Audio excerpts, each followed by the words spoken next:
All right, welcome back to the Ottawa studios of Inside My Canoe Head. I'm your host, Dr. D. Today, we are talking about the relationship between preparedness and the not well understood cousin of recovery. So sit back, grab yourself your favorite beverages, my friends. Let's get at her.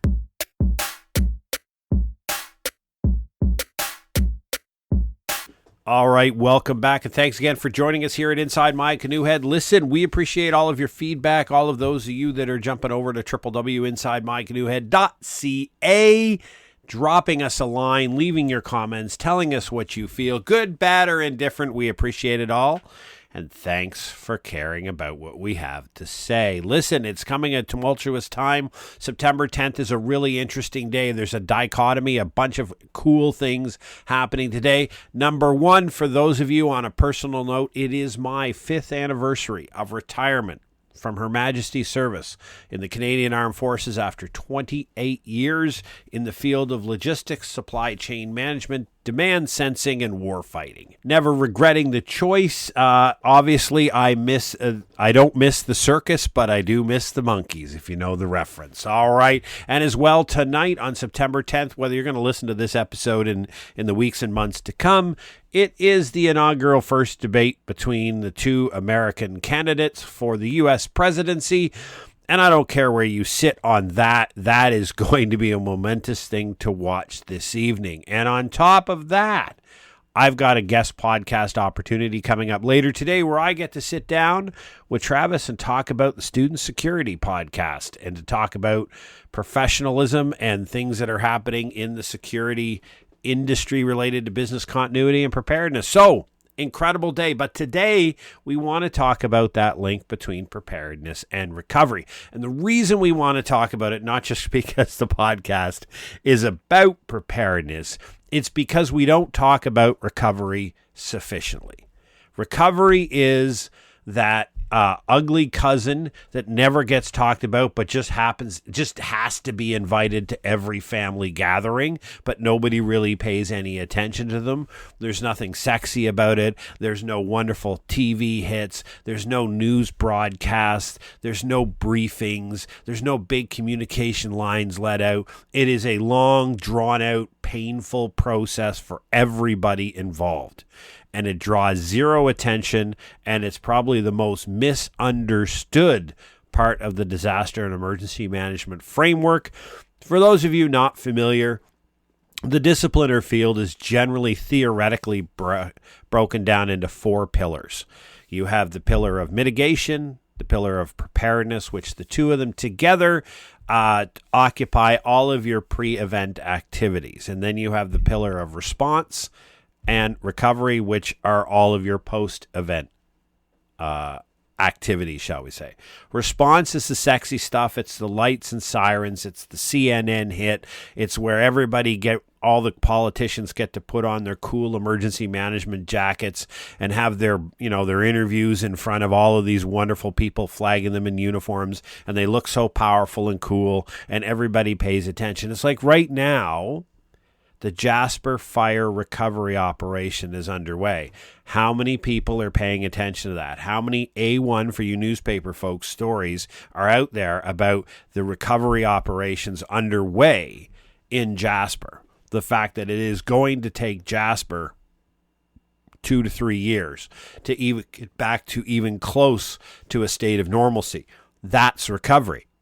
It is a 2 to 3 year process. There was one report about after, I forget the timeline, that Parks Canada has finally reopened some of the campgrounds to seasonal campers. Obviously, it's a revenue question, right? They want to get as many people in there before the end of camping season as they possibly can, but that's it, right? We're on to the next thing. We're on to the next. And this is the problem with recovery, is because recovery is the most difficult and challenging thing for people who are involved, because recovery encompasses all of the restart, right? So recovery for somebody who did not suffer a loss is nominal. If you did not lose a home, if you did not lose employment, and you did not lose anything of significance, then obviously your recovery is going to be short. It's probably encompassing no more than returning from your evacuation. So imagine a small town like Jasper or Jasper anywhere, and it gets evacuated because of some calamity. We don't care what the calamity is. Everybody has to leave. Everybody's told to leave. There's always a few holdouts. And remember, for those of you who don't understand, in Canada, the words mandatory evacuation are issued and used, but under Canadian law, the authorities do not have the legal authority to remove you from your home should you choose not to comply with a mandatory evacuation order, right? They can issue a public safety order. They cannot, under Canadian law, physically remove you from your house. They can't force you to go. Now, if you're outside, they have the right to put mobility restrictions and prevent you from getting back in. It's a bit of a weird how the legal system works on that. But essentially, once they get everybody out of an area, they can control access to it and prevent you from coming back in. 97.5% of the cases that I've reviewed in the last decade of my work in this field, it's been a great idea. Evacuations have been a great idea. There is a small number of instances where evacuations were ordered and not warranted, or evacuations were ordered and shouldn't have been heeded. But that's a very, very small minority. And I tell everybody that in all of my work and everything that I produce in the field of preparedness, when you're given an evacuation suggestion, that's the time to go, right? So when your neighborhood is put on evacuation alert that there may be a pending evacuation coming your way because of whatever the calamity is, that's the time that you and your family should leave. The reason being is very few number of the population follow voluntary evacuation recommendations, right? They sit around and they wait for the mandatory evacuation order. Then what happens? Because the mandatory order is generally not made until things are fairly grim and fairly succinct that you need to get your butt out of Dodge. Everybody gets on the road at the same time. This is where you get the traffic jams. This is where you get the long lineups on the highway. This is where you get people driving through walls of flame in their neighborhood. These are all people who waited until a mandatory evacuation was given. These are not people who sat and said, okay, you know what?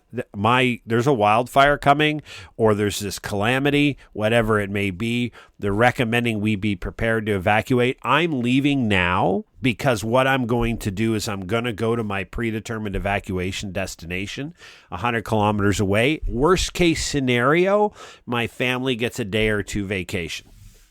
Best case scenario is we get out safely without the crowd. So that, just set that aside. I want to make sure that that's crystal clear in evacuations, right? So if you take the situation where you have that small town and everybody is evacuated and you return, recovery never looks the same for any two people. And this is the challenge we have with recovery, is that your loss will be likely different from other people's loss.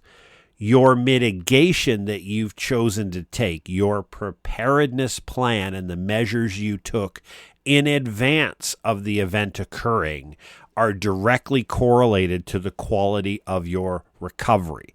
This is what we're going to talk about today. The fact that you can very much influence the quality of the recovery process you're going to have by the decisions that you make and the plans that you create in times of peace and calm in pre-event. So, full stop. We're talking in general aspect about recovery is we're going to look at the loss of two distinct things that we generally concentrate on in the literature. One is housing, right? You lose access to your home. Now it's flooded, it's burnt, it's partially destroyed, whatever it may be. There's housing, that's number one, and income is number two. And in a recovery situation, you may lose one or both, because there are situations where your house burns, you've lost access to accommodation, it's gone, or it's damaged to the point where it's not occupiable, but your employment is still there, right? Your place of employment was not damaged, and as the recovery operations begin and everybody is allowed back into the city or the town, your business opens back up and your employer expects you to show up for work, but you have no home. That's one instance. You have instances where individuals will lose their home and will lose their income, and they no longer have a place to live, and nor do they anymore have any money coming into the bank. That's the worst case scenario. You can also have situations where the individual's home was fine, maybe slight damage, but the home is occupiable. Your family has the ability to return to its residence, but your place of business is gone, whether it burnt down, flooded out, whatever the reasons may be. Again, we're trying to be calamity agnostic here. It doesn't really matter. It's that if you look at those combinations of those two things, in recovery, those are what causes the biggest difficulty. We're going to deal with them separately, and then we're going to talk about how the things that you can consider in advance in preparedness to influence the quality of that outcome. First is a loss of housing. So if you're a renter or you own a residence, your loss is just as impactful. Your home is your home. It's the place where your family's possessions are. It's the place where your family feels safe and secure. It's where you have a strong group of local friends. You're members of the neighborhood community organizations, sports leagues for the kids, activities for the family. It might be a faith group that you belong to. There are a whole bunch of ties that you have to a community that are grounded in the fact that you have a residence in that community, right? So if you lose access to the residence, you need an alternate place to stay. Now, if you're a renter, you are going to lose your contents like everybody else, and you're going to have to go find an alternate rental accommodation. The challenge in that is depending on the size of your community, there may not be any rental accommodation left. So I'll use Jasper as an example. 30% of the town site burnt. The vacancy rate in Jasper is 0.1 or 0.2. It is literally no vacancy rate. So everybody who lost their house, whether it was a renter or whether it was an owner, does not have an alternate choice in the town of Jasper. They can no longer live in the town of Jasper. So if you're a renter and there is no place for you to rent, like zero, in the town of Jasper, you are now forced to relocate, right? Because remember, it's not your home, and the person who owns the building will determine whether they do or do not rebuild, and on what timeline they choose to do that. That you cannot influence, so you are now forced to find an alternate accommodation outside of the town that you own. This is a challenge in larger cities, like, for example, the losses that happened in Hammonds Plains, Nova Scotia, as a result of the wildfire. The HRM, the Halifax Regional Municipality, is sufficiently large enough that those families likely could find some rental accommodation in the short term. Now, for renters, the data is pretty clear. Exceptionally few return to their previous building when it's rebuilt. So what renters tend to do is renters, by the evidence, when they have a total loss and they have to lose access and they go to a new location, they rent a place in the new location, they stay there. Or if they move on from there, it is not back when their old building was rebuilt in their old neighborhood. The data doesn't support that renters make that decision. If you're a homeowner and you have a total loss, you are, again, just like the renter, you're forced onto the rental market, or you're forced onto to purchase another home in the area. Now, if you're in a situation like Jasper, again, if you're a homeowner, you're in the same situation. There is likely very few homes up for sale in Jasper. It's near zero. And your rebuilding of your home is going to take, normally, under normal conditions, somewhere between 2 to 3 years to have your home rebuilt and an occupancy permit issued by the local authority after a disaster loss. So, and there's a lot of things, we'll talk about that in a moment, that influence that number. You're going to have to find alternate accommodations for your family while your home is getting rebuilt. Now, we'll talk about insurance later in the podcast, but insurance will drive you towards the rental world. We'll put you into a rental accommodation until at such time, unless you have a certain type of insurance, and again, we'll talk about that.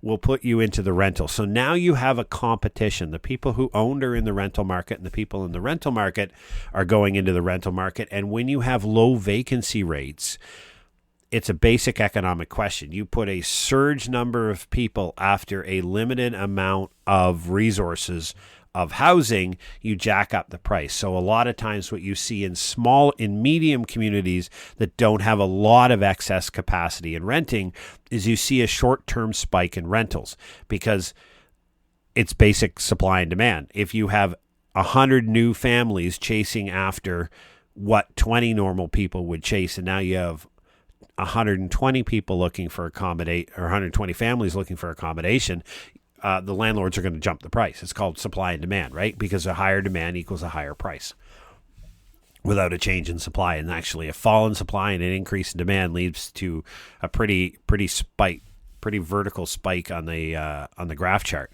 So you'll see that jump in rental where you have the ability in the local area to access rental.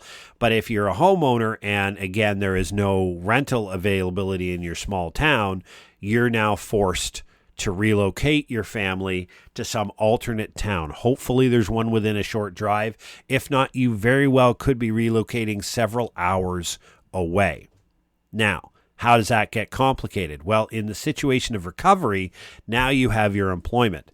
Add on to the fact that you're having to relocate your family to a new set of accommodations that may have to be an hour or two away. What if your job is still open? You obviously need income because you need to pay rent and you need to take care of your family. And your job still needs you where it was, in the location it was, doing what you did prior to the calamity event. And it's not your employer's responsibility to cover for the fact that you now live 3 hours away. What does that world look like for you?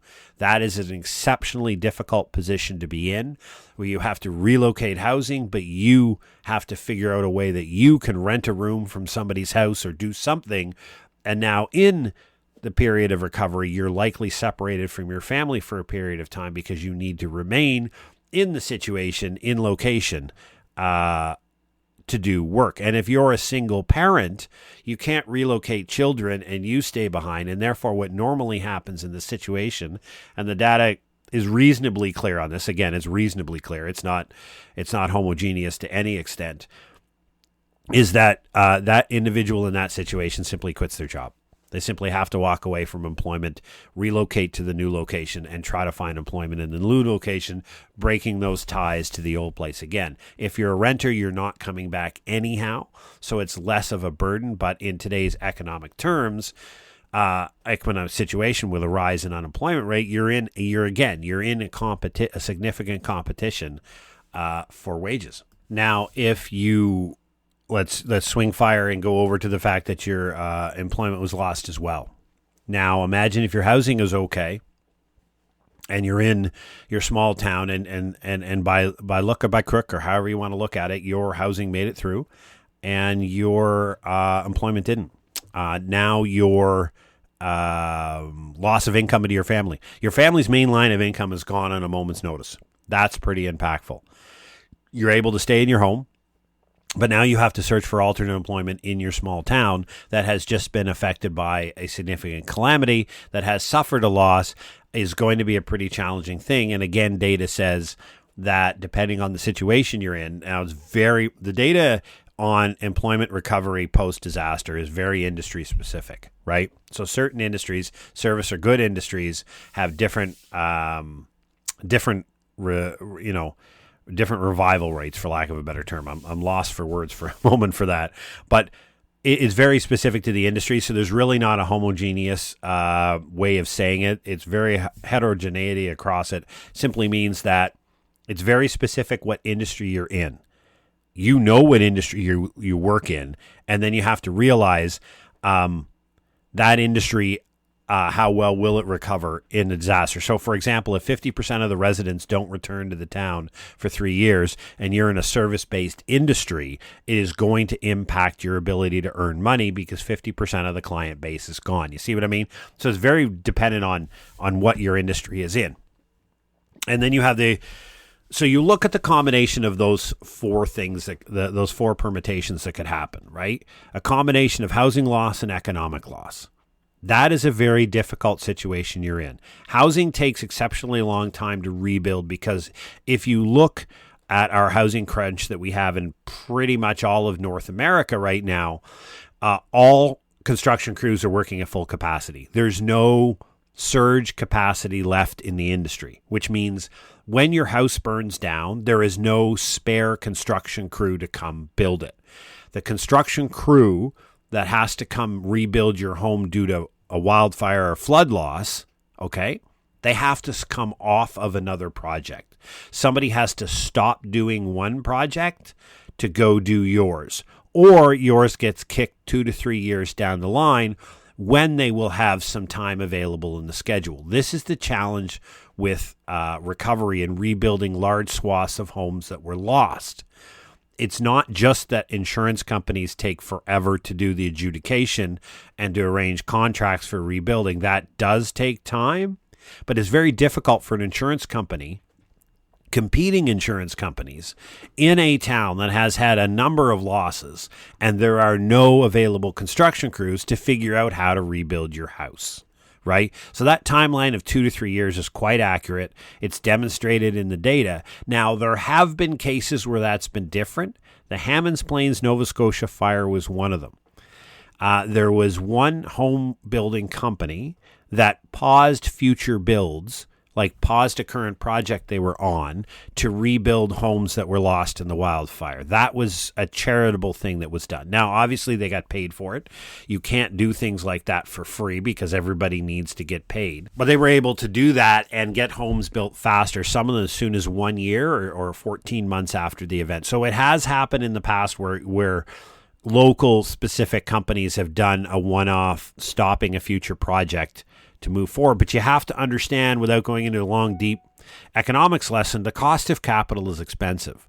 When you park millions and millions of dollars of your capital as a company to build a large project, every day that you stop doing that to go rebuild a family's home, you're losing money on that capital. It's real, and somebody has to cover the cost. This is why a lot of times a recovery build is more expensive than a new build, simply because there is this price of capital that has to be cost into it, because it's something, you're losing money on other capital. But that being said, you're looking at a 2 to 3 year wait to get your house rebuilt. Now, that's recovery world, right? We're not even touching on the emotional and mental health challenges that are real and impactful of people that have been through significant events.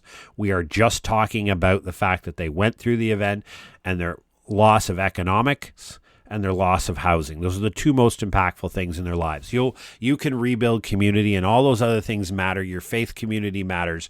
But in the big picture, those two.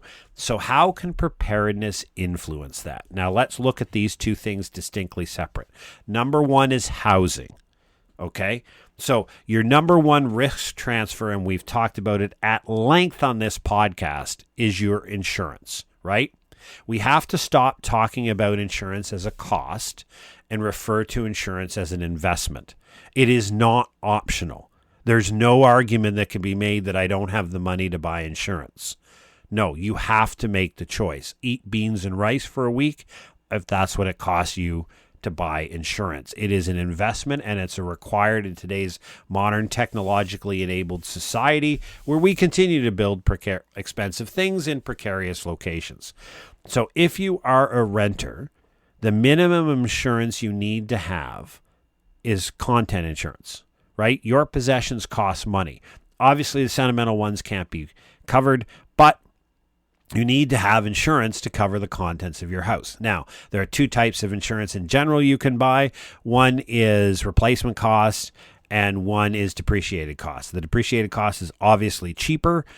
for you to buy. It just means that if your TV was 5 years old, they'll give you the value of a 5-year-old TV, not a new one, right? Just a basic. You can buy either one, but you need to have some form of content insurance. So when you walk away with the clothes in your back, you and your family walk away with the clothes in the back and the puppy in hand, and that's it, and everything else in your apartment is burned, you would like to be able to put a contents claim in and start the process of replacing it when you find your new residence. Within tenant insurance as well, some tenant insurance companies offer a last month's insurance. So basically what that means is you gave first and last months to your landlord, right? Well, if it burns, I'm not an expert in law in the provincially mandated tenant and landlord dispute mechanisms. So you need to find that out exactly. What are the protocols for getting that deposit back now that the apartment no longer exists, right? Your legal laws, your provincial laws govern that. It's not a national law, it's a provincial law. So find it out and find out when and how, if your apartment burns and you lose it, how do you get that deposit back? The second thing is that insurance that I was referring to, some policies do offer insurance where you can buy coverage for that. So that should you lose your apartment, and in today's world, let's be economically real, not everybody has first and last month's rent or a security deposit tucked away in a savings account, right? A lot of people are living hand to mouth, paycheck to paycheck. And so you can buy insurance that will present you that money to cover your new residence in the time of a total loss, right? But at a minimum, as a renter, you need to have content insurance so that you're not out, and that you have and as well as another note that in tenant insurance, you can buy sustenance payments, which means your insurance may also cover short-term grants for covers for meals, short-term accommodation. So if you're out of your apartment for 14 days while something is fixed, do you have insurance that covers that, or are you on your own? You can basically buy whatever insurance you're willing to pay for. Most policy organizations, most brokers will be able to find you a structured policy that covers what you want. So ideally, in a tenant insurance package, you want replacement contents insurance. You want coverage to get your first and last month's rent back from the landlord. And then what you also want is disruption insurance. Well, that covers payments for food, temporary housing, alternate housing, and the types of social loss. So, for example, you can put yourself and your family up in a motel for a couple of weeks while you're looking for a new apartment, and your insurance company covers that. That is the ideal package, but at a minimum, you need to have contents insurance. When you look at a housing, if you own the home, you will require, and you have a mortgage, in Canada, you will require fire insurance. What 97.5% of the people do is they shop around for the lowest cost homeowners insurance that's the minimum liability required under law. They sign it, they don't read it, and they walk away.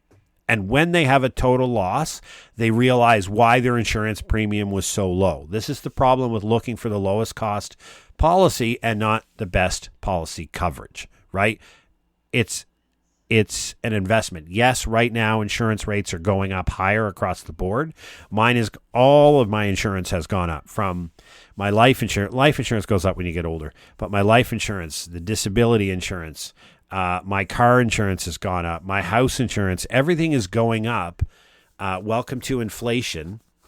Welcome to, as disasters cost more and more money, which they're exponentially doing, insurance companies are going to continue to feed their pool of resources to pay out claims, right? Because when you pay out claims, you expect the insurance company to pay, right? They can't say, well, we don't have the money right now. We're getting it from premium, so we think we'd be able to pay out your claim in about 3 years when we have enough money. You expect them to pay it out in accordance with the contract, which means they have to have the money in the bank or access to loanable capital on the short term. The premiums do that. You can argue whether they make too much money or gouge. That's a personal reflection. I'll let you have that one. But when you are a homeowner, you're going to have fire insurance that covers it. Now, you're going to have contents insurance baked into that as just part of the policy. Understand, your first job, does that content insurance cover replacement value or depreciation? How is it paid out? Does that mean that it's paid out, i.e. you have to buy the new couch and send your receipt in, which means you somehow have to come up with all of the money to replace your goods and then get reimbursed later? Or in that case, you may buy the couch, get reimbursed, buy the TV, get reimbursed, and it could be a long time to get your stuff in. Or do you simply get a check for $280,000 for contents of your house? Right? How does it work? Understand that completely, exactly how your contents insurance will pay out to you when you have a contents loss. The second part that's important in your housing is alternate accommodation. Normally under what most conditions in insurance, when you have a total loss of a house, you are still required to pay the property tax and you're still required to pay the mortgage, even though it's nothing more than a shell, right? The home is gone, but you still owe the mortgage because nobody's paying the mortgage off. What your insurance company does for you is under your policy, they have replacement insurance, a replacement accommodation, temporary accommodation. So if it's going to take 2 to 3 years to rebuild your home, first you got to make sure that there's what is the limit on the time on that. But your insurance company, your insurance policy will have coverage so that you can find a rental accommodation for you and your family. So the insurance company will give you the money to pay the rent on the new place while you still pay the mortgage and the property tax on the burnt hole in the ground until it's rebuilt and the occupancy permit is issued. You get your home back and you no longer obviously need the temporary accommodation. Now, again, understand how that's paid out. Are you paid in advance, or are you going to be required to not only pay your mortgage, your property tax on the hole in the ground, now you're going to have to pay your rent up front, and then after you pay it and get a receipt from the landlord, you can submit the claim to the insurance company to be reimbursed. That would be catastrophic. Nobody I know of has that kind of extra capital sitting around, but it's understanding the process that your insurance company lays out for you. Right? This is your insurance company. You've chosen it. You bought the policy, and all of these steps are written out in your policy. Another question for that is exactly how much do they pay in current conditions for rent? Is it market? They'll say it in there. They'll say market rate for the appropriate sized accommodation, right? How do they define market rate? And how do they define appropriate accommodation? It is up to you to ensure that you understand exactly what your insurance company will pay if your home burns today, because it may not meet this spike in rents and spike in housing costs that we currently have in Canada and is happening in the United States of America. They may not be sufficiently covering, which means you may be in a position where the insurance company pays some, but not all of your replacement costs. Now your month-to-month housing costs are more expensive because of the loss, because you have to cover your previous bills and part of the new bill. Understand how that works. Understand the time limitations and the set of decisions. What are the exact process that your insurance company will follow when you have a total loss and that you're going to have to replace your residence? What does that exactly and specifically look like, right? That is the key. As well, then, when you know that process, it is your responsibility to understand what is my role. What is the expectation and what is my role in this process, this laid out 22-step process that the insurance company is going to follow from the day of the loss to the day of the occupancy permit, and what does that look like? That's a process you need to know. You're putting yourself in a very bad position if you decide to learn about how your insurance company works after you have a loss and you're in the middle of it.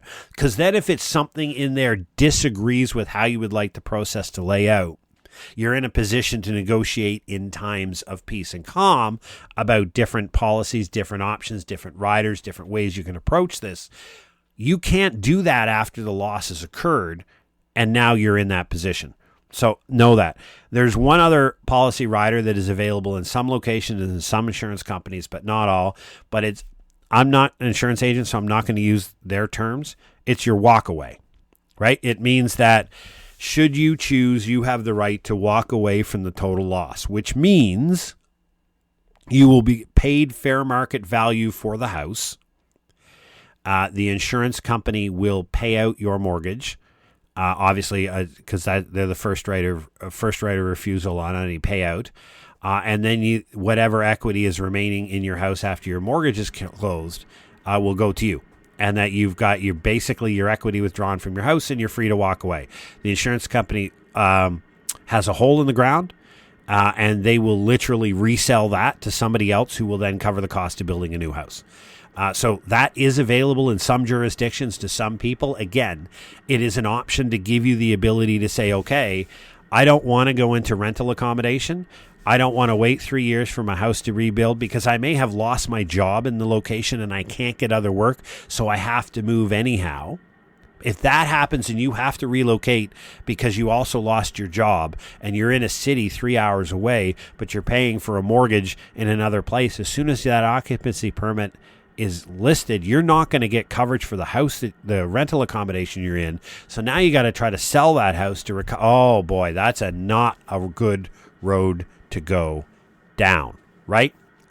On top of that, what a walkaway policy, as I refer to it, does is it gives you the opportunity to simply take your equity and rebuy, right? You have temporary accommodations coverage that remains within so you got a couple of weeks where you and your family are staying somewhere and trying to figure out what your next steps are. And then you're able to withdraw that equity, you get the equity, and you can buy your next house. And if you are required to relocate, you can buy in the location where you find employment, right? So understand your insurance is number one.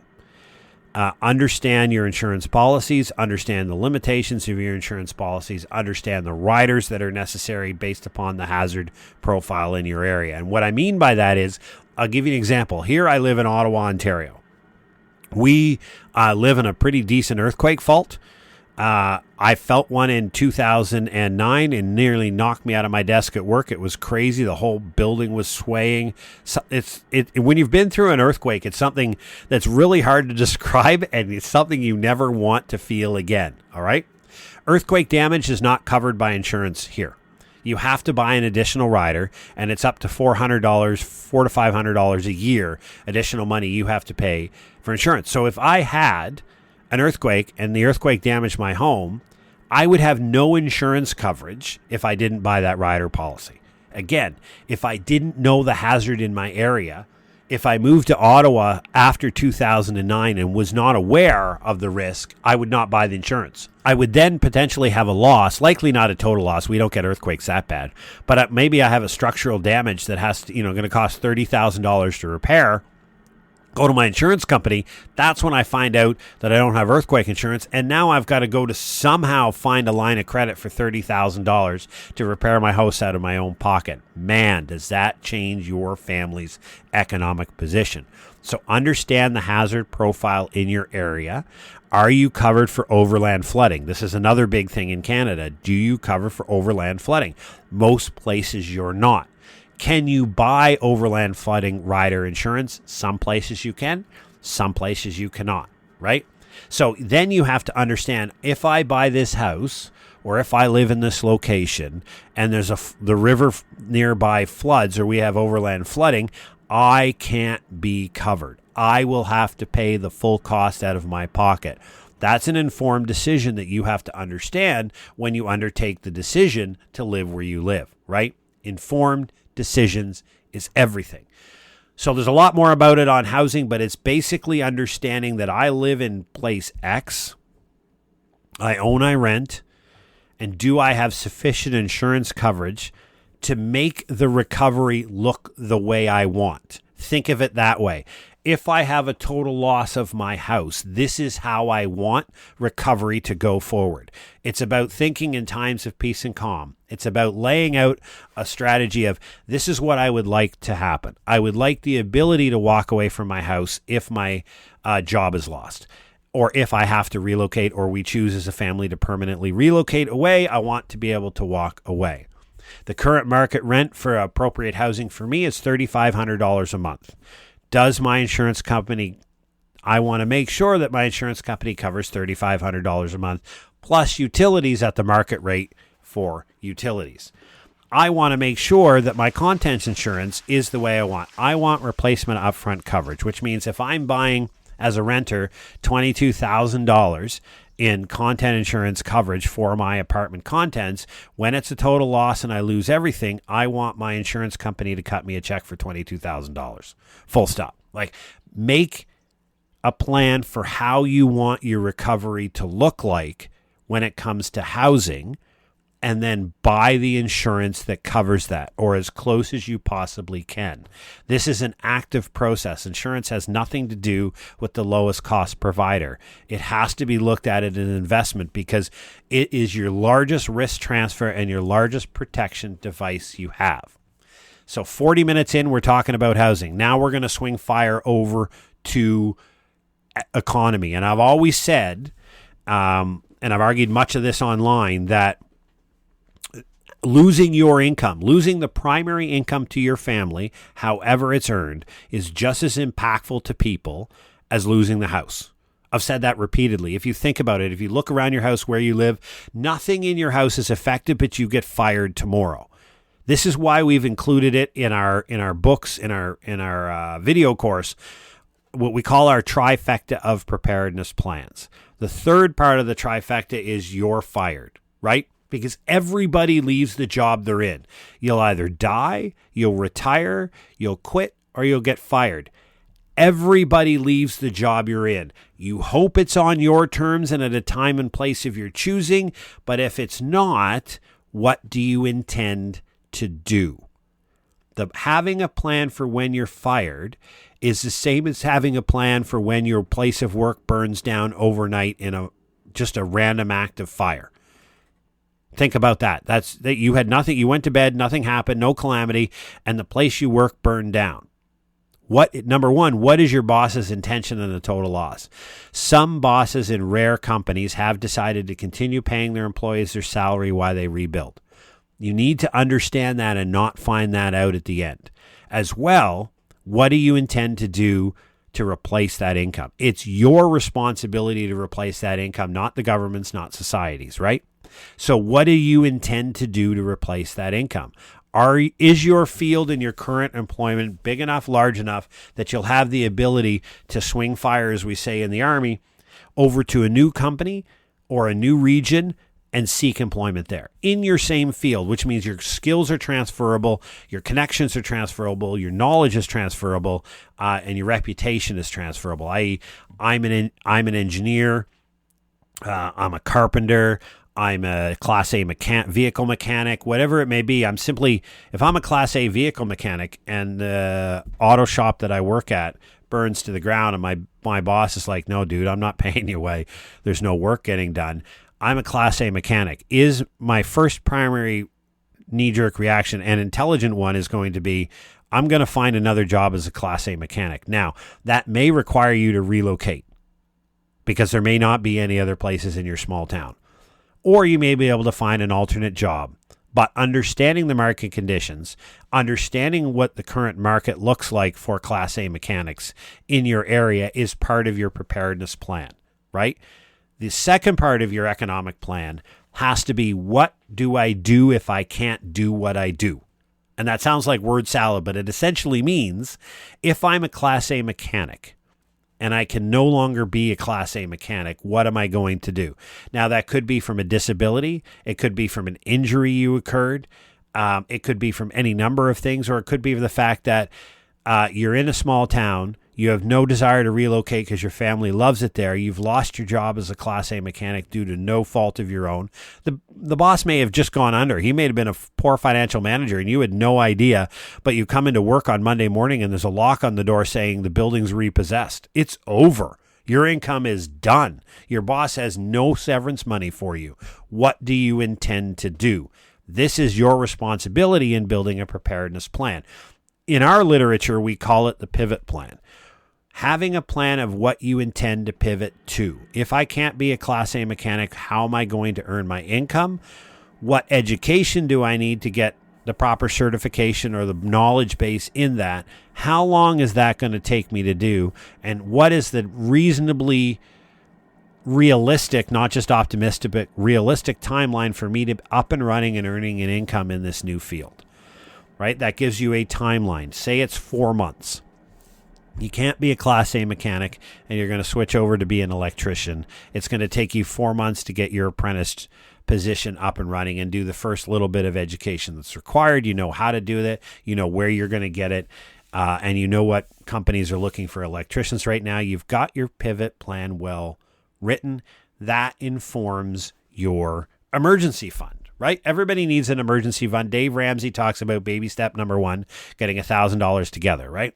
And then baby step number 3, though, is getting 3 to 6 months of expenses. Now, often people say, well, how do I understand how much to get my expenses for? Here at Inside My Canoe Head and at Preparedness Labs Incorporated, our parent company, we look at it from let's use your economic pivot plan. If you lose your current income and can no longer be employed as a Class A mechanic and you're going to become an electrician, you need, say, 4 months to get up and running and earning apprentice salary in that. You've now just determined the size of your emergency fund. To execute the plan that you created, you need 4 months of basic expenses. Not going to happen overnight. Most of us don't have a whole bunch of extra money, but at least you have a plan and you know when you can start. You can open the low interest savings account or the high interest savings account and you can start contributing to it, right? So that takes care of your economics. It's the pivot plan is understanding first, are my skills transferable and what exactly does the world look like for an alternate new job in my current field? And if I can no longer work in my current field, the second part of your economic plan is what field do I move to? Part of your preparedness plan, and we talk about this in the book and the video course, Adopt a Prepared Life, that's available over at preparednesslabs.ca, is your review timeline. And we recommend that it's one period of 30 minutes every 30 days. So take a Sunday morning, a Saturday afternoon, not Saturday afternoon, that's so fun times. Just pick a time, put it in your calendar. Every month, you need to spend 30 minutes to review your plan. And part of that review is going to be on your housing and your income replacement strategy. Have the conditions changed? It's kind of like something we call mission analysis in the military. Is the first question you always ask, has the situation changed that may require me to reconsider what I have in front of me? So basically, do you have new expenses? Is there a different type of job you would like to pivot to? Did you change insurance providers and now the insurance coverage is different? Like, your preparedness review should only take 30 minutes every month. If it takes far more than that, then not only are you doing it wrong, as the joke says, but it's becoming too much of an invasive part of your life. Now, you're going to contribute a reasonably large amount of time in the beginning when you build your preparedness plan, including your housing and economic loss idea, strategy, recovery, and insurance coverage. But once it's up and running, it's really only once every month for 30 minutes that you're going to have a look at it. And so when you think about it, all of these things that you do in preparedness, which are your pre-event activities. So your investment in preparedness to build this housing strategy plan and your investment in preparedness to build this economic strategy plan sets your conditions for a better recovery. And I've often said this repeatedly in recovery. Recovery should be about you executing a well-understood and well-rehearsed plan. That's what your recovery should look like. The hurt is not going to be zero. You're going to have impacts on your life, potentially significantly. You're going to lose things that matter to you. You're going to have difficulty, challenge, mental health challenges, etc. But it'll be far easier for you and your family, far less of a burden on your mental health and those around you if you have a well-rehearsed and understood plan that you know exactly what you're going to do and you're executing a plan. You're not violently slamming your hand on a cell phone trying to read a document in a Motel 6 that you're paying $200 a night for, eating takeout food with your family stuffed in one room while you're trying to figure out what clause your insurance agent is referring to, why you don't have any coverage for what just happened. That situation is 100% avoidable, and it is up to you to invest the time and effort in building a family personal preparedness plan. We have a free 3-page handout that is on our website at www.preparednesslabs.ca. We have over 290 episodes of this podcast that talk about all of the things that you need to do. We've got a books if you're interested, and we've got an Adopt a Prepared Life video course that talks about this. These are investments that you make in you and your family so that if a bad day happens, you are ready to go. And if the bad day doesn't happen, then you've made an investment in your potential future. Having a well understood strategy means you are dependent on those of which you have contracts with for insurance, but you are dependent on yourself for your outcomes. You will absolutely be moving at a pace and a rate far exceeding your neighbors who are scrambling around trying to find what government programs are available, where are the shelters, where do I go, how do I find an insurance adjuster, how do I figure out this, what is my rebuilding going to look like? All of these questions can be answered and solidified pre-event. Your investment in preparedness is directly correlated to the quality of your recovery. Again, you're going to get hurt. It happens, right? Bad things happen to great people. Even if you had a total loss of economic and housing in your previous location and you have to relocate your family totally to a new place and rebuy all of your contents, that is a dramatic, impactful thing that happened to your family, but it will be far more easier to navigate when you have a plan, you understand your coverage, you're executing that plan, you're going to a place, you're seeking employment, everything is following a structure you built beforehand, right? That's how you invest in preparedness to make recovery possible. Preparedness is just not about the response phase of how do I navigate and survive the initial event itself, right? It's about how do I take care of everything that occurs once the hazard is realized and the event happens. And all of that planning and preparedness sets you and your family up for incredible success down the line. Now, this is a longer episode than we normally do here at Inside My Canoe Head, but I think the time and effort describing the process has been worth it. And if you're still here, we greatly appreciate it. We ask that the only thing that you do is jump over to www.insidemycanoehead.ca, have a look around to see what's there, and share that with your friends and family. Tell people about the podcast. Sure, give us a review, but really just tell people about the podcast. We offer free preparedness information that's grounded in evidence, is non-apocalyptic, evidence-based preparedness education for rational people. Right? We're here to help real people in real life situations get ready so when the bad day happens to them, they did nothing wrong, but a bad day happens to them, they understand and set the conditions for a successful navigation with the least disruption possible. That's our recipe. Hurt cannot be brought to zero, but recovery can be at lightning speed. So thanks again for joining us this week at Inside My Canoe Head. I wish you all the best. Take care and stay safe.